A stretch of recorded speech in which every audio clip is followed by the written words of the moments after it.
Hello everyone and welcome to Daily Prelims Practice, an initiative of Raus IAS where we take up important MCQs based on the articles from the Hindu newspaper and the Indian Express.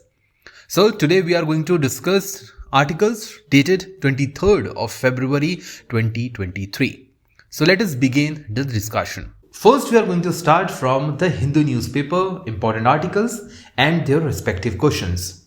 The first topic for today's would be from an article which was published on page 1st with respect to the International Monetary Fund.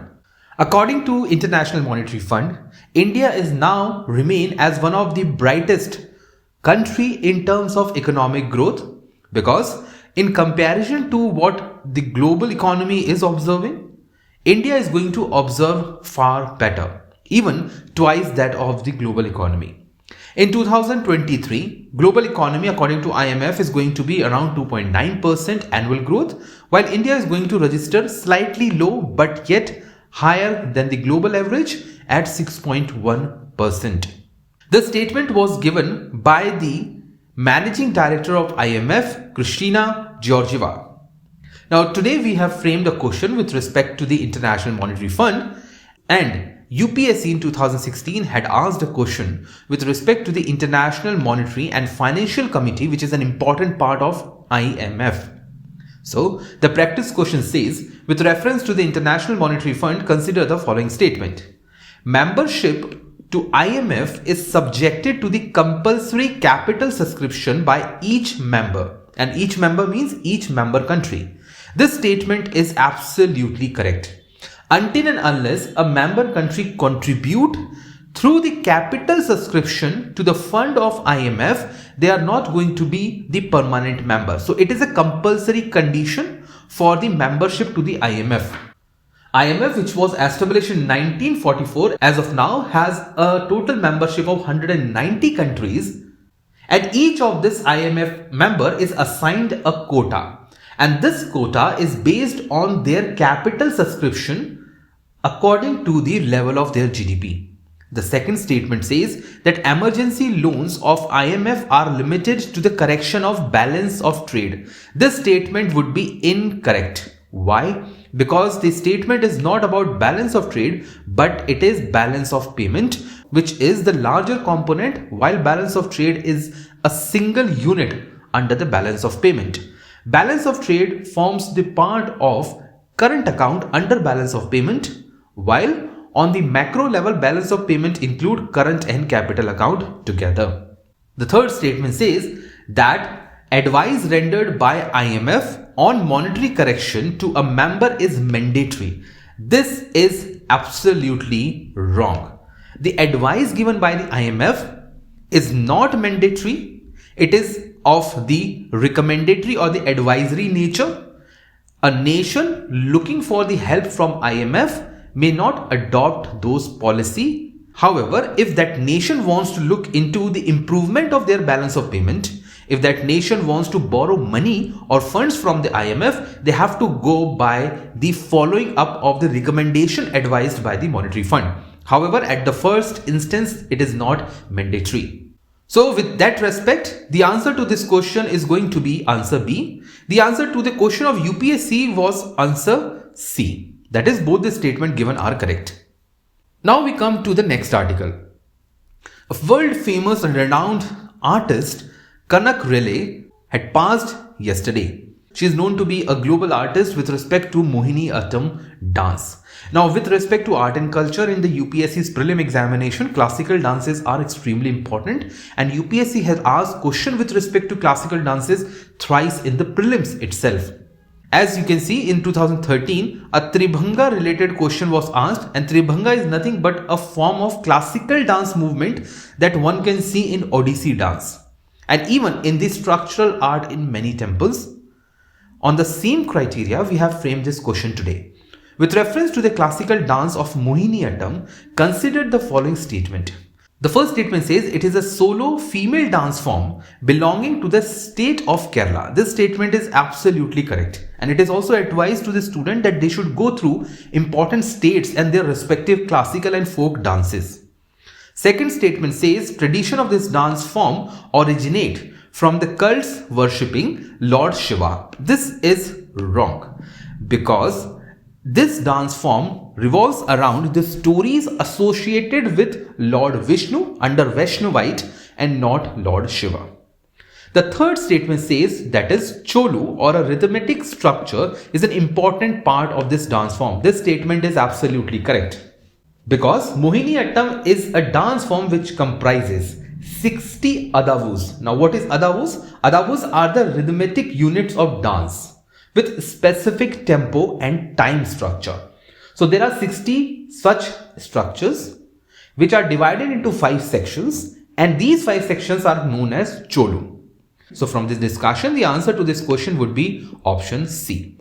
The answer to the question of UPSC was option A, that is one leg is bent and the body is slightly but oppositely carved to waist and neck.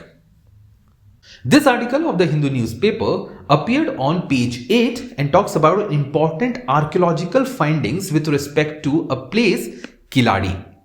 Now, Kiladi is an important archaeological discovery in 2015, and since then the regular excavation have been taking place. This article was published because there was a controversy with respect to the appointment to the members of Archaeological Survey of India who were associated in the excavation of this important historical site. Now, from the perspective of UPSC examination, site-related questions are very, very important. As you can see, in 2022 itself, UPSC had asked a question with respect to an important sites where Ashokan edicts or rock edicts are found. So, based on the same, we have created a question with reference to the excavated site of Kiladi in Tamil Nadu. Consider the following statement. The first statement says that this site is located on the bank of river Vagai. This statement is absolutely correct. Please understand that most of the sites in ancient India, I am saying most, not all, are on the banks of a particular river. The second statement says that it is an urban center belonging to the period of Imperial Chol dynasty. This statement would be incorrect. Why? Because this belongs to the Pandyan rulers of Sangam age. And Sangam age means 3rd century BCE to 3rd century CE. That is a 600-year-old period of ancient India. On the other hand, Imperial Chol dynasty belongs to the early medieval part of Indian history. The third statement says that evidence at the site proves the use of Tamil Brahmi script in the inscription. This is absolutely correct. Brahmi script is a common script which was used even in Sanskrit and Tamil together. However, there were certain regional differences. So this statement would be correct, and based on that discussion, the answer to this question would be option C. The answer to the question of UPSC would be option B, that is only 2 pairs are correct, that is Odisha with Dhauli and Iragudu with Andhra Pradesh. This article of the Hindu newspaper appeared on page 6. Although this is an editorial article, however, there was an important term which was mentioned in the article which says 30 by 30 pledge, on which we have framed a question for today. In 2021, New York Declaration on Forest related question was asked, and this is an environmental related question. So based on the same, today's question says that which of the following best describe 30 by 30 pledge. Now there are 4 statements. You have to identify which of them actually defines what is 30 by 30 pledge. The first statement is a campaign to protect 30% of the world's coral by 2030. This is a wrong statement. Second says an ambitious investor-led initiative that aims to see women fill 30% of the executive role of Nasdaq listed companies by 2030. No, this is related to the environment. The third says to replace 30% of animal product with delicious plant-based alternative and reduce food waste by 30%. This is also wrong, although indirectly associated with the environment. The correct statement is option D, that is to halt and reverse the biodiversity loss which include flora and fauna by conserving 30% of the world's land and 30% of the world's ocean by the year 2030. This is a very important topic for DPP today. So do go through this thoroughly in the explanation that we have provided in the description. The answer to the question of UPSC was option A, that is statement 1, 2 and 4 are correct. Now let us start with the questions based on the Indian Express. The first article is from the business page, which was published on page number 17. It says that FDI inflows are down by 15% in the 9 months between April to December of the financial year 23. The important thing which was mentioned in this article is with respect to the constituents of the FDI, on which we have framed a question today. An FDI related question was asked by the UPSC, in which they have asked a concept related question. Today we have created a question which says that which of the following are the components of foreign direct investment received in India. Now please understand, this is a very important concept based question, so go through this thoroughly. The first says that the component of FDI includes equity capital in a firm. This statement is correct. Whenever FDI comes to India, you will see that a foreign company is likely to buy some shares, stocks of the existing company in India. The second says earning not remitted to the direct investor or money which is reinvested back. This statement is also correct. Now please understand this concept thoroughly. Let's say there was a company A and this company has invested around 10 crore rupees in India. Out of this 10 crore rupees, this year's profit of the company was, let's say, 2 crore rupees. Now instead of using that 2 crore rupees as a profit and sending it back to their source destination, let's say US, they reinvest this 2 crore rupees for the further business. So this also forms the part of foreign direct investment, and this is one of the reason, just one of the reason, which also proves that FDI is not calculated just on the annual basis. FDI is calculated as a cumulative for many years in the past. The third says that intra-company loans. This is also correct. If a foreign bank wants to invest through the loans given to a domestic bank in India, let's say private bank, that is going to form the part of foreign direct investment. The fourth says that investment through the participatory note. This statement is absolutely incorrect. Why? Because participatory notes are part of foreign portfolio investment and not foreign direct investment. The first three are absolutely correct. Hence, your answer to this question would be option B. And the answer to UPSC's question was option B, that is FDI is largely a non-debt creating capital flow.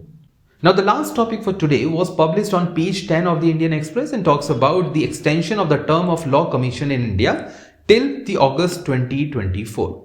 This is India's 22nd Law Commission and it is headed by the former Karnataka High Court Chief Justice Ritu Raj Avasthi.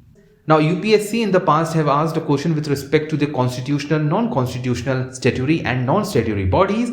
For example, in 2017 they are asked a question on Election Commission of India. On the same basis, we have created a question on the Law Commission of India today.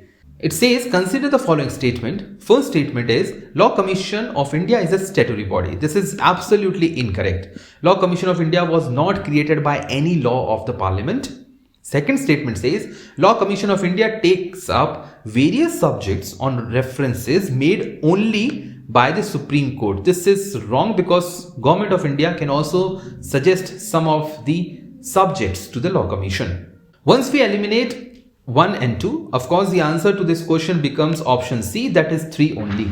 However, the third statement says that Commission can suo motu initiate a study on specific subject. This statement is correct. Commission has that power to study laws even at the state level on its own so that it can get some research and development material for future.